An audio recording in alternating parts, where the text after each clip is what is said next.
अवध की संस्कृति में सिय राम मैं सब जग जानी वाला जो एक आदर्श समाज तुलसी सोचते हैं, देखते हैं, तो अब उसको जय श्री राम से एक तरह से रिप्लेस कर दिया गया, एक नारा बन गया है। आप इसको किस रूप में देखते हैं, इसके बारे में कैसा सोचते हैं? एक सबसे बड़ी बात तो ये पहले है, जी जी,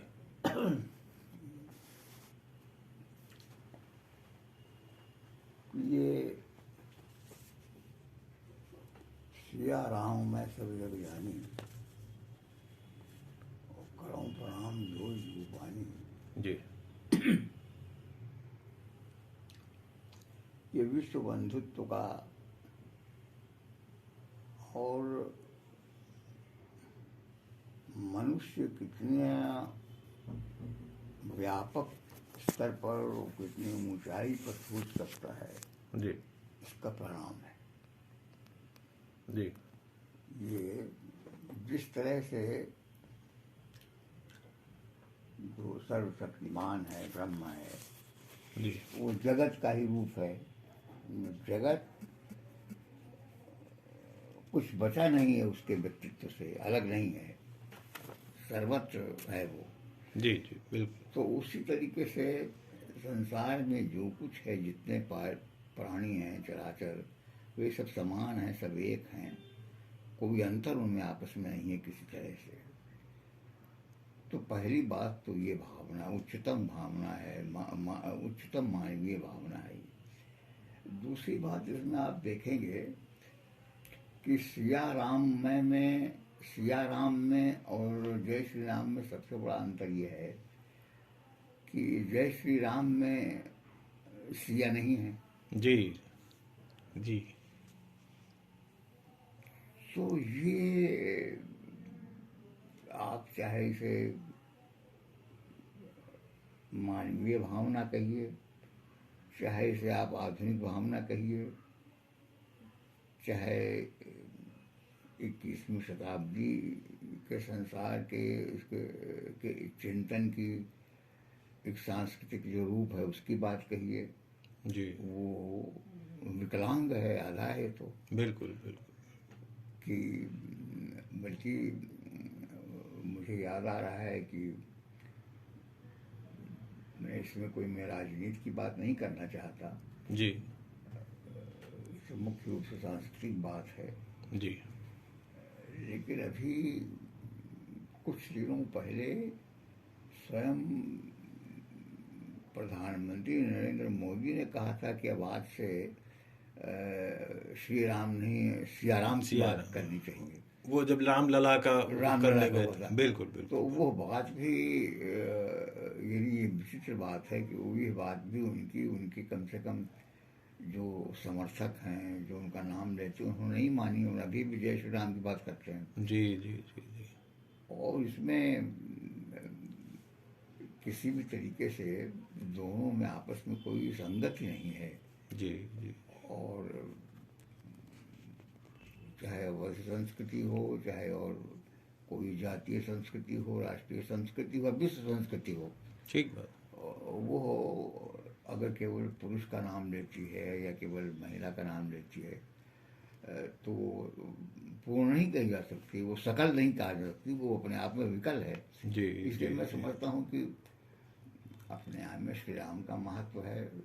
श्री राम तो हमारे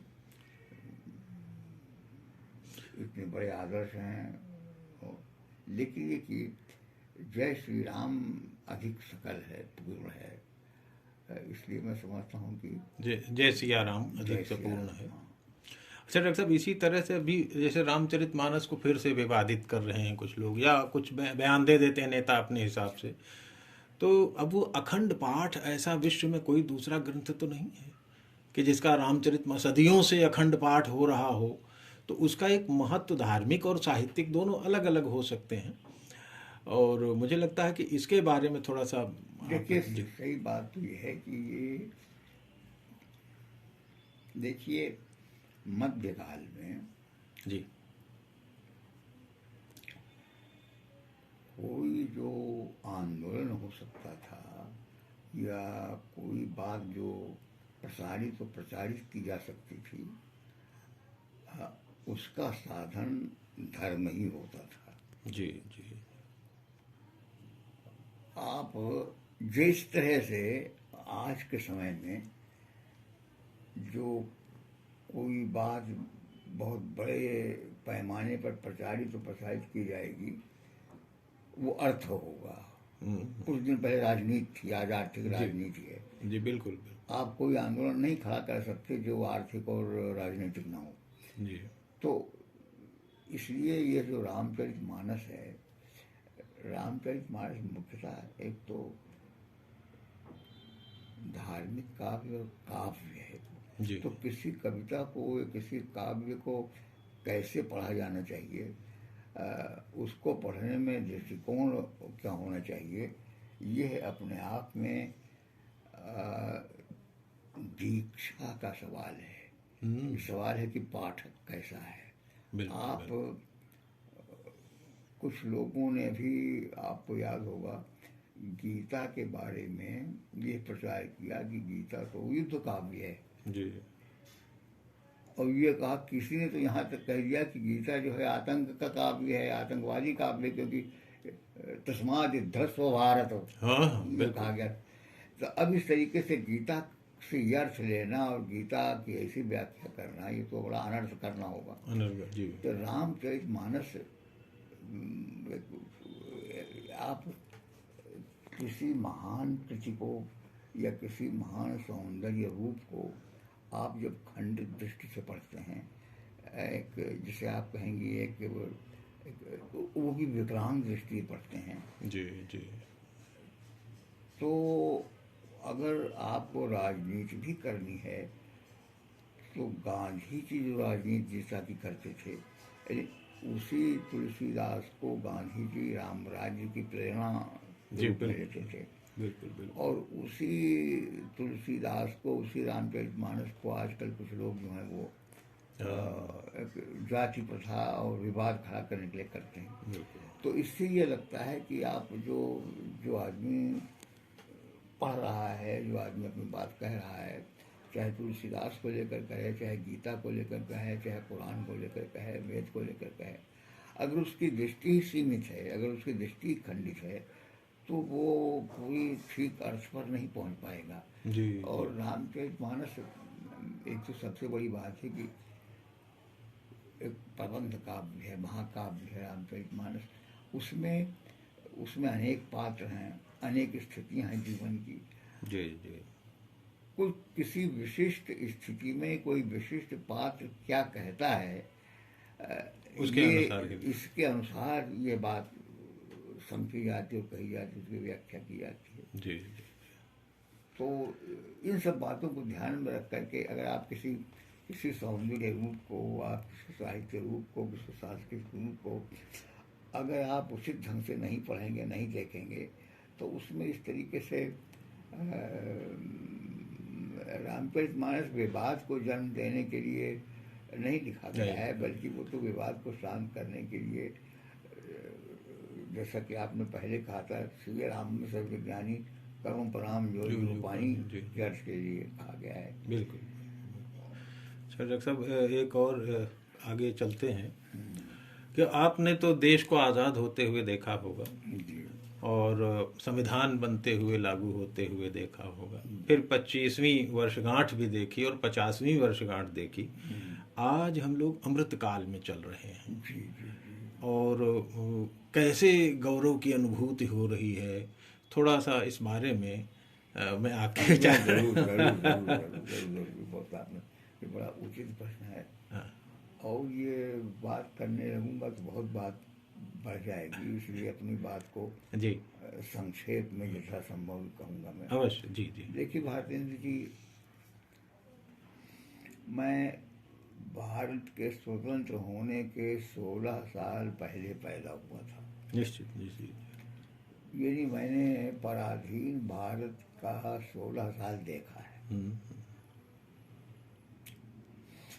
तो जब हम लोग विकास पर या परिवर्तन पर बात करता हूँ मैं, तो मेरे दिमाग में वो भारत भी आ जाता है, तो तभी मैं उसको मैं भूल नहीं सकता। ठीक बात। जमींदारी थी। जी।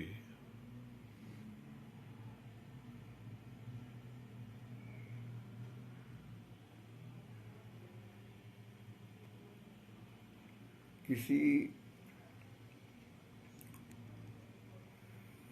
दलित से पूछा जाता था कि तुम्हारी जात क्या है, और जैसे ही वो अपनी जात बताता था, अगर वो महादलित हुआ तो उसको सीधे गाली दी जाती थी। बताइए। मैंने ये देखा है कि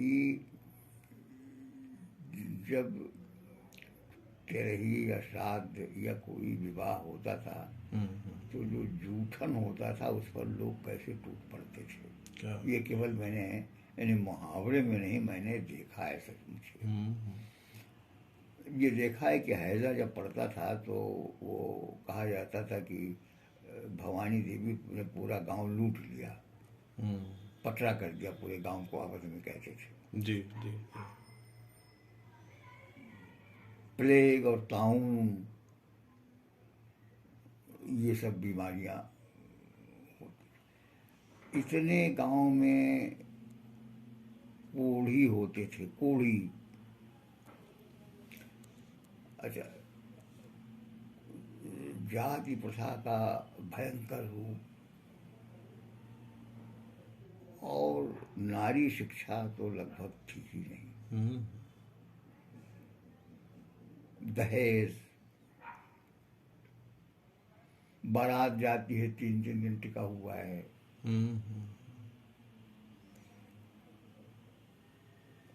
तो जब मैं ये कहूँगा कि भारत ने क्या तरक्की की है, जी। तो मेरे दिमाग में वो बात रहती है। और सच्ची बात ये है कि जो लोग ये कहते हैं कि इस देश ने 70 वर्ष में कुछ नहीं किया है, जी। उनको अगर 70 वर्ष पहले भेज दिया जाए जी। ठीक ठीक बात। तो पता चलेगा कि इस देश ने क्या किया है, क्या नहीं किया है। जी जी। अब ये जरूर है कि देश ने आर्थिक उन्नति की है, विशेष रूप से 2 क्षेत्रों में जो भारत ने उन्नति की है वो स्वागत योग्य है। मुझसे अगर पूछा जाए कि स्वतंत्र भारत की सबसे उल्लेखनीय उपलब्धियां क्या हैं, तो मैं कहूँगा कि दलित चेतना और नारी चेतना। जी जी। स्त्रियों की स्थिति में और दलितों की स्थिति में जो सुधार हुआ है, जी। वे जो आगे बढ़े हैं, वो स्वतंत्र भारत की सर्वाधिक स्वागत योग्य उपलब्धियां हैं। क्या? अब इनका रूप क्या हो रहा है, इनकी जो उन्नति हुई है उस उन्नति में अपनी कुछ परेशानियां पैदा हो रही हैं। दिक्कत ये है कि गरीबी जो है, एक तो है कि सामाजिक विषमता जी। और एक है आर्थिक विषमता। जी। तो आर्थिक जो विषमता है वो केवल वर्ण तक ही सीमित नहीं है। ये इस देश के जो अर्थशास्त्री हैं और समाजशास्त्री हैं, उनकी ये बात बहुत तक ठीक है कि वस्तुतः कास्ट सिस्टम और क्लास सिस्टम एक ही है। यानी पहले ऐसा था कि जो वर्ण व्यवस्था थी वो बहुत कुछ अर्थव्यवस्था दोनों लगभग एक समान थे, लेकिन अब ऐसी बात नहीं है। जी। अब ऐसा है कि आर्थिक विषमता तो वर्ण व्यवस्था के परे है। हम्म, सवर्ण भी बहुत गरीब हैं, जी जी जी।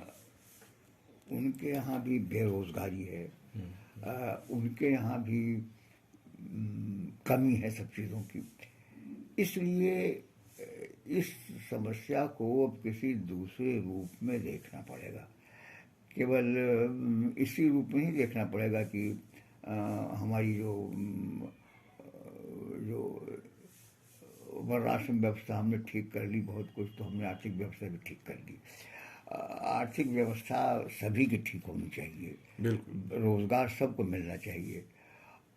समाज के बारे में एक चीज याद रखना भारतीय के लिए बहुत जरूरी है। वो ये जरूरी है कि जैसे शरीर की संरचना है, जी। आप ये अगर समझें कि नहीं आपका मुखमंडल ही शोभित रहेगा और पैर अगर रुग्ण रहे तो कोई बात नहीं है, दिखाने के लिए चेहरा अच्छा है और पैर जो है वो गंदा है या पैर जो है परेशान है तो चल जा नहीं। जी। समाज में जिस तरीके से शरीर का कोई भी अंग अगर रुग्ण है या कमजोर है या जैसा होना चाहिए वैसा नहीं है, तो आपका पूरा शरीर रुग्ण है। जी। कभी न कभी आपके पूरे अस्तित्व को ही समाप्त कर देगा, पूरे शरीर सकल को समाप्त कर देगा वो। इसी तरीके समाज के बारे में सोचना चाहिए। बिल्कुल। समाज का कोई वर्ग, कोई अंश अगर सुखी नहीं है, अगर दुखी नहीं है, अगर उसकी शिकायत है तो उसकी शिकायत दूर होनी चाहिए। ये भाव कि इन लोगों की शिकायत दूर हो जाए तो सब ठीक हो जाएगा, ऐसा संभव नहीं है, ऐसा नहीं होता है। यहाँ भी आप याद रखिए सर, यहाँ भी याद रखिए तुलसीदास की बात, जी। सिया राम मैं सब जग जानी। क्या बात, क्या बात। सारे जगत को सिया राम जानिए, जगत के किसी अंश को सिया राम नहीं जाना जाता। ठीक बात। इसीलिए तुलसीदास महान है, क्योंकि देखिए हर स्थितियों में तुलसीदास रेलिवेंट हैं। जी। तुलसीदास संदर्भ युक्त कभी नहीं होते। अच्छा डॉक्टर साहब, आगे बढ़ते हैं। हाँ आपके संस्मरणों का लेखन जो आया लगातार, नंगा तलाई का गांव आया, फिर इधर आपने बिश्नाथ का बलरामपुर आपकी पुस्तक आई है। जी हाँ जी।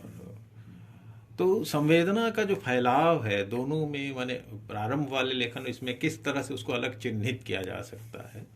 माने एक तो गांव पर आधारित कुछ था, कुछ अब ये बलरामपुर पर है, या दोनों में एक ही तरह की जाती है? ये बिल्कुल आपने ठीक कहा, एक ही बात है।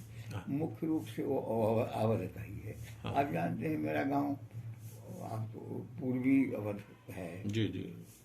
तो बलरामपुर भी हमारे गांव से नजदीक है। वो देखिए सच्ची बात यह है कि मैंने ये अनुभव किया है कि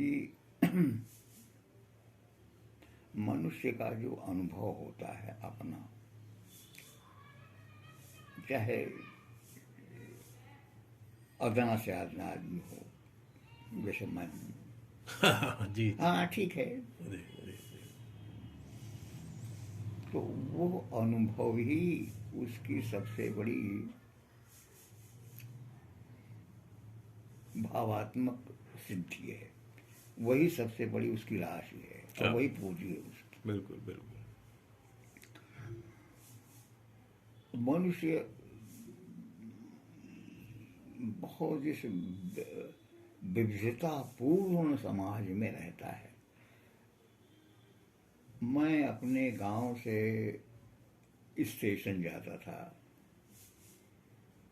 करीब 13 साल की उम्र में, सर पर थोड़ी सी गठरी लिए जी, और रास्ते में नदी पड़ती थी, भंवरा पड़ता था। स्टेशन मेरे यहाँ से करीब 20 किलोमीटर दूर था। तो वो अनुभव जो होता था उसमें पता नहीं कितने लोग मिलते थे, पता नहीं किस तरीके से लोग मुझे देखते थे, क्या क्या दृश्य दिखलाई पड़ते थे, क्या क्या नहीं दिखलाई पड़ते थे। गांव से जब मैं बलरामपुर आया तो एक बड़े कस्बे में आया, शहर में कस्बे में आया पढ़ने, साधनहीन था। अध्यापक ऐसे मिले जिन्होंने इतनी सहायता की, जी खल मिले, दुर्जन मिले, सज्जन मिले, अपमानित हुआ, भूखा रहा, ऐसे भी लोग मिले जिन्होंने मेरी बड़ी सहायता की। ऐसा अनुभव हुआ। वो अनुभव ही मेरी सबसे बड़ी मानसिक संपत्ति है। क्या बात है। जी और उनके बीच में ही, अच्छे बुरे के बीच में, आप समझिए चाहे उन्हीं से टकराता हुआ, उन्हीं से अनुकूल प्रतिकूल, उन्हीं के बीच में होता हुआ जो कुछ मेरा जीवन व्यतीत हुआ, तो वो याद आते हैं। अब इसी में व्योमकेश दरवेश का भी प्रसंग पूरा, वो भी एक अब संस्मरण और आलोचना। व्योमकेश दरवेश का तो मामला दूसरा है। अच्छा जी। हम्म, ये अच्छा ये थी कि ये अपने आप में मेरे लिए बड़ा अजीब है कि मैं कैसे पढ़ गया। जी मेरे गांव में कोई हाई स्कूल पास में नहीं था, और वहाँ से निकल मैं किस तरीके से पढ़ वढ़ करके बलरामपुर पहुँच गया, बलरामपुर से कैसे मैं कानपुर पहुँच गया, कानपुर से कैसे मैं बनारस पहुँच गया, ये आप में एक बड़ा अजीब अजीब तरह का वृत्तांत है। लेकिन एक चीज़ मैंने देखी कि ये सारा समय ज़्यादातर स्वतंत्रता आंदोलन का समय है। जी तो स्वतंत्रता आंदोलन में एक और तो ये थी कि बड़ी गरीबी थी, अभाव था, सामंती व्यवस्था थी, लेकिन उस समय में ऐसे भी लोग थे जो बड़ी सहायता, ऐसे अध्यापक थे। अब आप ये देखिए, काशी विश्वविद्यालय में जब मैं गया हूँ तो डे साहब थे, मालवीय जी का बनाया हुआ, प्रोफेसर मुकुट बिहारी लाल थे, जो अपनी पूरी तनख्वाह नहीं लेते थे। क्या बात। वो 1200 रुपया महीना उस समय की तनख्वाह थी, प्रोफेसर की 1200 बहुत होते थे, बहुत तो 100 लेते थे, बाकी 1100 विश्वविद्यालय को दान करते थे। वो क्या बात। बड़े भाई आदर्शवादी लोग भी थे। वो अध्यापक प्राय ढूंढते थे कि ऐसा कोई विद्यार्थी मिले जो कि योग्य हो, तो उसके मैं तो मेरी स्थिति कानपुर में पहुंच करके ऐसी हो गई थी कि मैं तो वापस आ रहा था पढ़ाई छोड़ करके कि मैं तो कुछ नहीं कर पाऊंगा। तो वापस आने के लिए भी पैसे नहीं थे टिकट के, इसलिए मैं रुका हुआ था। उसी बीच में एक ने कहा कि नहीं, आपको पंडित रघुनाथ शर्मा बुला रहे हैं, जो वहाँ यूनिवर्सिटी कॉलेज के हिंदी के आचार्य रामचंद्र के शिष्य थे। उन्होंने कहा कि देखो, हमने सुना है कि तुम्हें कुछ आर्थिक परेशानी है, तो तुम निश्चिंत हो जाओ, तुम अब आर्थिक चिंता मत करो और तुम पढ़ाई का चिंता करो। और उन्होंने तत्काल मुझे उस जमाने में, यानी 1949-50 में 100 रुपये दिए और कहा कि तुम चिंता बेटा जो है तुम अब अपनी पढ़ाई चिंता। ऐसे ऐसे थे। तो वहाँ बीए जब मैंने, जो व्योमकेश दरवेश की बात आपने की, कि एक बार बीए में जब मैं पढ़ रहा था तो वहाँ से गांव आ रहा था लौट करके। तो गांव जब लौट रहा था तो लखनऊ स्टेशन पर एक नवजीवन निकलता था, उसका एक विशेषांक निकला था जी। तो उसमें ये हुआ था कि अनेक साहित्यकारों के व्यंग्य चित्र थे और उन पर एक कविता थी। तो उसमें चंद्रवली पांडे पर थी और सब लोगों पर थी। वो पुतान ने वो युक्तिभद्र दीक्षित के पुतान तुम लिखे, उनकी कविता थी वहाँ। जी जी। तो उसमें एक व्यंग्य चित्र आचार्य हृदय प्रसाद द्विवेदी का भी था।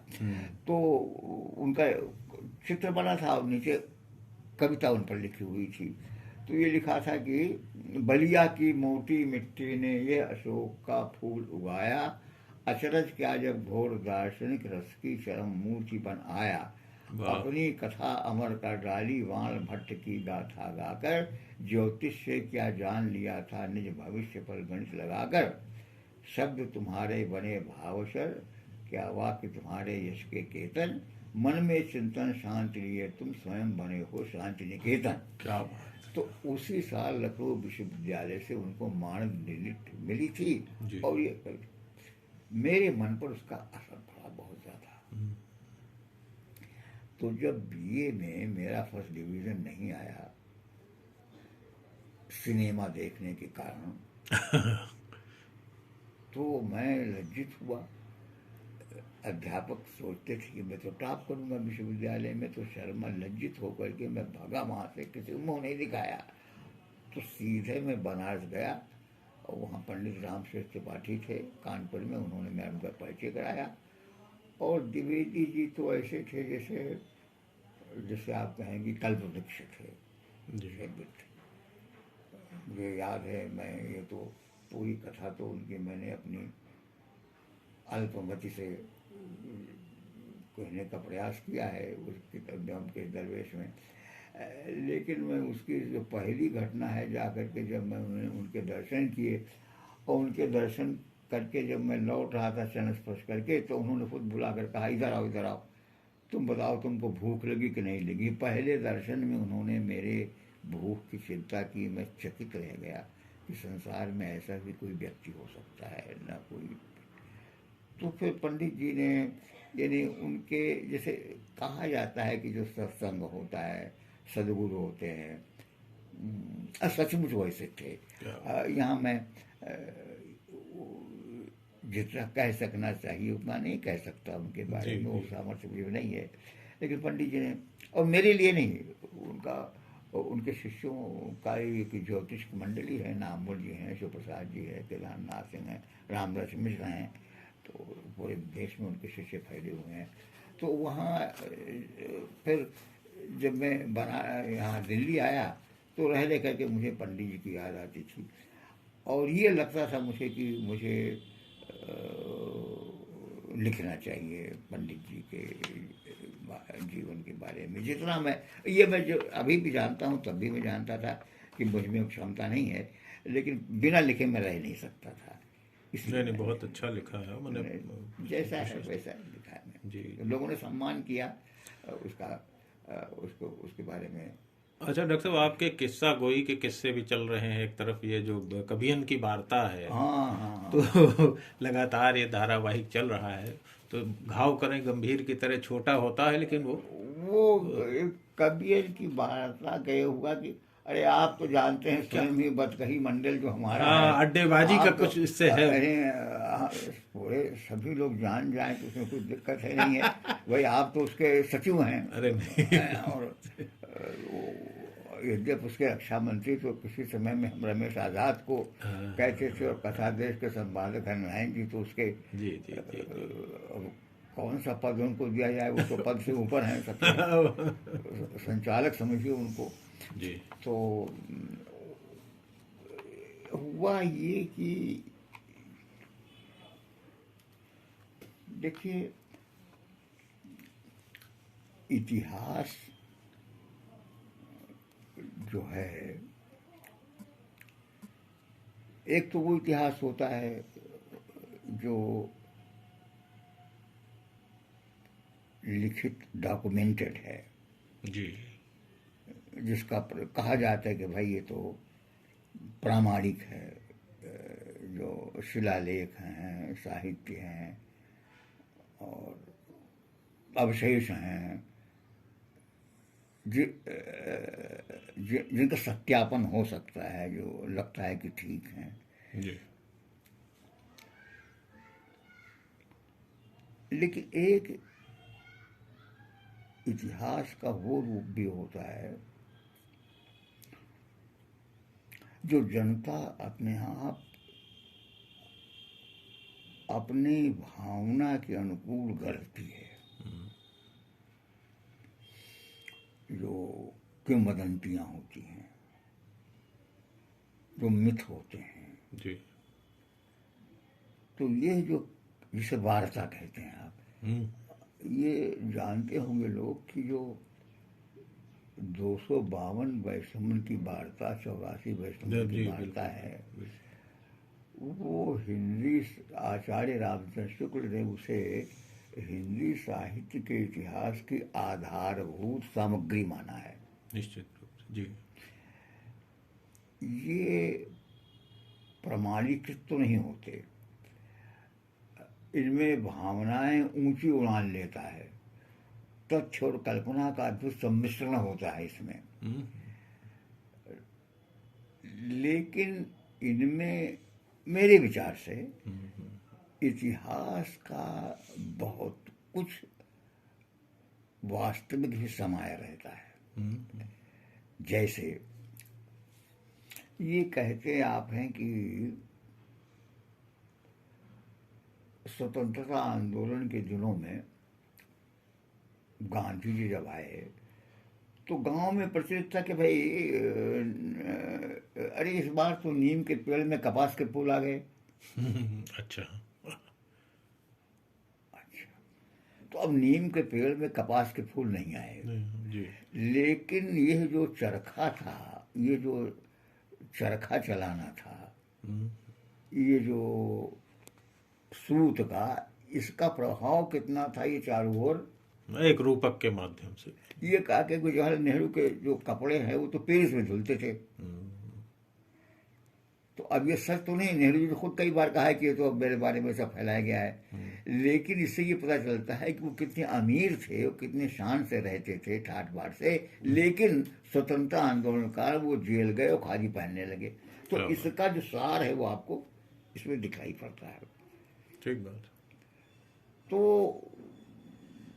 हनुमान ने पूरा पर्वत उठा लिया, तो हनुमान ने पर्वत उठाया हो कि ना उठाया हो, लेकिन यह है कि बड़ा दुस्साध्य कार्य उन्होंने किया। तो वो जो कार्य की दुस्साध्यता हनुमान द्वारा हुई वो उसमें सुरक्षित है, उस वार्ता में, जी जी जी। उस बतकही में। हम्म, तो सही इस सही। तो अच्छा, तो ये जो हम लिख रहे हैं वो तो ऐसा नहीं है, ये तो आज के ज़माने में हम वैसी ऐसे लीजेंड और मिथक नहीं बना सकते। लेकिन ये कि ये बातें जो कुछ मैं लिख रहा हूँ, कई उसमें तो ऐसी हैं जो हमने अपनी देखी हैं, साक्षी हैं। बहुत बातें ऐसी हैं जो उतनी देखी हुई प्रमाणिक नहीं है, मैंने श्रुति पर आधारित। लेकिन हमारे समय का या पहले का जो साहित्यिक और सांस्कृतिक और राजनीतिक या आर्थिक वातावरण है, उस वातावरण की गंध, निश्चित रूप से। इस वातावरण का जो प्रभाव है, जी। वो मेरे ख्याल से संप्रोषित होना, ऐसा मेरा विचार। नहीं बहुत हो रहा है, मेरे माने यहाँ का। बहुत पॉपुलर हो रहा हाँ, है। और वो इसी- पॉपुलर पॉपुलर तो अलग बात है। मैं ये कह रहा हूँ कि ये मैं चाहता हूँ कि लोग पता है कि हमारे हम जिस समय में थे, या जो हमने सुन रखा है, या जो हमने देख रखा है, या जिसका मैं साक्षी हूँ, जी। या जिसका मैं साक्षी नहीं हूँ, मैंने सुना ही है, सुना ही वो है। कैसा था, किस प्रकार का था, उसका उसका प्रभाव कैसा था, एक वातावरण कैसा था, वो लोगों को संप्रेषित हो जाए, इसलिए ये किया है। लोग पढ़ने नहीं देखने बहुत को अच्छा चल रहा है, अच्छा कई लग रहा वर्ष हो गए अब तो। हाँ, कई वर्ष हो गए उसको। तो इसको नामवर जी, पुस्तकाकार रूप में कभी आए तो हाँ, बहुत। नामवर जी उसको बहुत पसंद करते थे। नामवर जी ने कहा था इसको छपवाइएगा, तो वो चले गए नामवर जी, नहीं तो वो तो बहुत इसमें थे, अच्छा, उनको अच्छा लगता था। जी जी जी। सर साहब अब अंतिम एक प्रश्न और, जी जी कि मुझे ऐसा लगता है कि अवधी लोक भाषा है, विश्व भाषा है, लेकिन इसे लोग बोली के रूप में देखते हैं या कहते हैं, स्थापित करते हैं। तो आपका मतलब क्या मानना है कि भाषा वैज्ञानिक दृष्टि से वो बोली है या साहित्य की दृष्टि से बोली तो नहीं है? वो तो विश्व भाषा, लिखित उसका व्याकरण, आपकी पुस्तक आई थी प्रारंभिक अवधि, तो किस रूप में इस पर आपका क्या विचार है? नहीं, क्या मतलब कि अवधि, मन देखिए, सहचरी भाषा के रूप देखिए ऐसा में। है, जी। भाषा और बोली, साहित्यिक भाषा जो होती है वो भी, उसका रूप तो बोली ही होती है। जी। शायद आपको तात्पर्य है कि जो भाषा है वो एक साहित्यिक है, एक मानक रूप है, मन लिखित ग्रंथ है, लिखित ग्रंथ है उसमें, और वो अब बोली में तो नहीं। बोली में नहीं होते हैं। ये मेरा ये नहीं नहीं, वो ठीक है, मैं समझने का प्रयास कर रहा हूँ उसे। देखिए, ये अनेक कारणों से होता है। अब आप अवधि में देखिए कि अवधि के 36 गढ़ी रूप हैं, अवधि का बघेली, बैसवाड़ी है, बंदर, कन्नौजी है, बहुत है। अच्छा, तो वो उतना नहीं है। क्योंकि उसमें ये जो साहित्यिक बोली होती है, उस साहित्यिक बोली में कई बोलियों और भाषाओं का सम्मिश्रण होता है। निश्चित निश्चित। उसका व्याकरण तो अपना होता है, बिल्कुल। लेकिन उसमें भाषा और बोलियां कई आकर के मिल जाती हैं। और अनेक, जैसे कि मान लीजिए कि अवधि इतनी इतनी बड़ी साहित्यिक भाषा इसलिए हुई क्योंकि उसमें राम की कथा कही गई निश्चित। और तुलसीदास जैसा महान काव्य लिखा गया। हम्म, बघेली और बुंदेली में नहीं लिखा गया, अवधि में, बैसवाड़ी इसमें लिखा गया। अच्छा, ऐसे ही पद्मावत भी। पद्मावत उसमें लिखा गया। तो और अवध जो है, अयोध्या, और ये राजनीति, और अयोध्या तो बहुत बड़ा धर्म स्थल रहा, पूरा केंद्र रहा। जी जी। आप ये देखें कि यही बात ब्रजी में भी हुई, बिल्कुल हुई। क्योंकि वो मथुरा कृष्ण का, तो कृष्ण और राम के आधार पर ये जो बोलियां हुई, ये इतनी बड़ी साहित्यिक भाषा बनी, जी। इतनी बड़ी सांस्कृतिक भाषा बनी। तो बोली के, भाषाएं सारी बोलियां होती हैं, लेकिन राजनीतिक कारण से, धार्मिक कारणों से, सांस्कृतिक कारणों से, किसी कारण से वो एक ऐसा रूप धारण करती हैं केंद्रीय, कि वो सम्मानित होती हैं और उनमें रचनाएं की जाती हैं, वो बोलचाल की भाषा भी होती है। अब खड़ी बोली जो इतनी हुई, उसका भी बहुत बड़ा कारण, यदि आप ये समझिए कि 19वीं शताब्दी और 18वीं शताब्दी तक खड़ी बोली को वो गौरव नहीं था जो ब्रज भाषा को था साहित्य में, नहीं था, बिल्कुल नहीं। अच्छा, तो खड़ी बोली ये हुई कि जो व्यापारी थे, खत्री खास तौर पर, उनकी ये भाषा हुई और पूरे देश में फैले। फिर जब मुसलमान आए तो अच्छा, और मुसलमान नहीं, दिल्ली चूंकि खड़ी बोली प्रदेश में है और दिल्ली इस देश की राजधानी बनी और चारों तरफ आए, और मुगल शासकों ने और लोगों ने इसको अपनाया, इसलिए खड़ी बोली पूरे देश की भाषा हो गई। तो बोली ये भी है, खड़ी बोली भी, हालांकि पता नहीं चल पा रहा कि खड़ी बोली की वास्तविक बोली कौन है। अब इस खड़ी बोली में जगह जगह के की बोलियां शामिल हैं। जैसे मिसाल के लिए बताऊं आपसे कि मैं जाता हूं और मैं खाता हूं, ये दिल्ली के आसपास किसी बोली में नहीं बोला जाता। ये वो तो उर्दू का एक लहजा नहीं, मैं जाता हूं कि यहाँ दिल्ली का आदमी कहेगा कि खाबिस है, खावे है, खावे हैगा, ये जैसा है, ऐसा है, ये बोलेगा। ये अवधि का जो हम कौरवी कुछ कुछ इससे मिलती नहीं, हिंदी अवधि में बोले हम, वो खात है। तो या तो ये अवधि का प्रताप है, या वो खांदा है, पंजाबी का प्रभाव है, कि या तो अवधि का प्रभाव है। तो इसलिए अवधि का जहाँ तक सवाल है, अब अवध के क्षेत्र में मान लीजिए कल अवध एक राज्य बन जाए, सूबा बन जाए, जी जी जी, कल राजनीतिक कारणों से या किसी कारण से, हाँ, मान लीजिए कि अवध का एक अलग सूबा बन जाए, जैसे यूपी से उत्तर प्रदेश संयुक्त करके, और वहाँ अवधि को मान लिया जाए कि इस प्रदेश की बोली है, प्रदेश की राजकीय भाषा अवधि है, तो अवधि अपने आप में फिर एक दूसरा रूप धारण करेगी। तो ये बहुत कुछ राजनैतिक, सामाजिक और ऐतिहासिक उथल पुथल पर निर्भर है कि अवधि का। अब दूसरी बात यह है कि नहीं डॉक्टर, इसमें असल में अभी भी लोग लिख रहे हैं, अवधि में भी लिख रहे हैं, बुद्धब्रज में भी लिख रहे हैं, माने नए जो लिखने पढ़ने वाले लोग। आप जो अवधि में जो आपकी गद्य रचनाएं हैं, मुझे बहुत पसंद है। जी जी। और मैं समझता हूँ कि ये तो दूसरी बात हो रही है, लेकिन आप जैसे लोगों से हम ये चाहते हैं कि आप अवधि गद्य में लिखना बंद न करें। हाँ, नहीं, बहुत से और लोग लिख रहे हैं, मैंने, क्योंकि अवधि गद्य का अपना एक उसकी सांस्कृतिक संपन्नता है और वो नष्ट नहीं होनी चाहिए। ये बहुत बड़ा काम है कि और अवधि मैं नहीं जानता कि और बोलियों में गद्य इतना सुस्त और सुंदर होगा, लेकिन मैं नहीं जानता, मैं क्योंकि अवधि गद्य से ही परिचित हूँ ज़्यादा। तो वंशीधर शुक्ल की कहानी सन 48 में छपी थी अवधि में, माने उस समय ऐसे।